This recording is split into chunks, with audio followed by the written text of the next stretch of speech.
और झारखंड से बड़ी खबर बता दें, जहां 25 से 26 फरवरी तक राज्य में निकाय चुनाव हो सकते हैं। राज्यपाल ने निर्वाचन आयोग के प्रस्ताव को स्वीकृति दी है। नगर निकाय चुनाव कराने के प्रस्ताव को स्वीकृति मिली है और देखिए, एक चरण में निकाय चुनाव करवाया जाएगा। 48 नगर निकायों में चुनाव होने हैं और 27 जनवरी को चुनाव की अधिसूचना जारी की जा सकती है।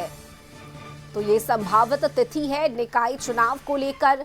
और ज्यादा जानकारी के साथ फोन लाइन पर संवाददाता संदीप जुड़ चुके हैं।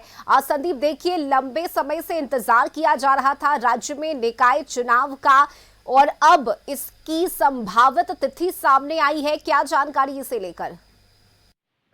जी, यदि इस निकाय चुनाव को देखा जाए झारखंड में, तो कहीं ना कहीं इसका इंतजार लोगों को बहुत सालों से था।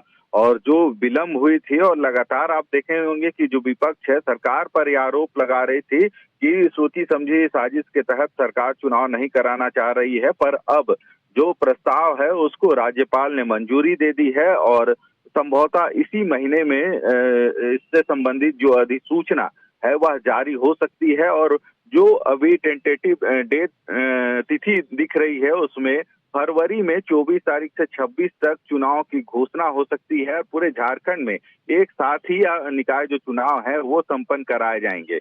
हालांकि इसको लेके कहीं ना कहीं सभी पार्टियां जरूर तैयारी कर रही है, पर यह जो चुनाव है कहीं ना कहीं दलगत नहीं होना है। और यही वजह है कि विपक्ष इस पे भी सरकार पर यह आरोप लगा रही है कि विपक्ष सरकार डरती है, रही वजह है कि वो दलगत चुनाव नहीं करा रही है। वही दूसरा आरोप था जो बैलेट पेपर और ईवीएम से चुनाव कराने की, पर यह अब क्लियर हो गया है कि यह जो नगर निकाय चुनाव है वह ईवीएम से नहीं बल्कि बैलेट पेपर से होगी। और इस बाबत भी यदि विपक्ष की बात करें तो उस पर भी वो आरोप सरकार पे लगा रही है कि कहीं ना कहीं वोट चोरी और इन सब चीजों को लेके सरकार डर रही है। रही वजह है कि वो ईवीएम से चुनाव नहीं करा रही है और बैलेट पेपर से चुनाव करा रही है। हालांकि अब देखना होगा इस अधिसूचना संभवतः 20 तारीख के बाद अधिसूचना जारी होगी। और जो तिथि जो है उसका एक तरह से देखा जाए तो औपचारिक जो घोषणा है वह हो जाएगी।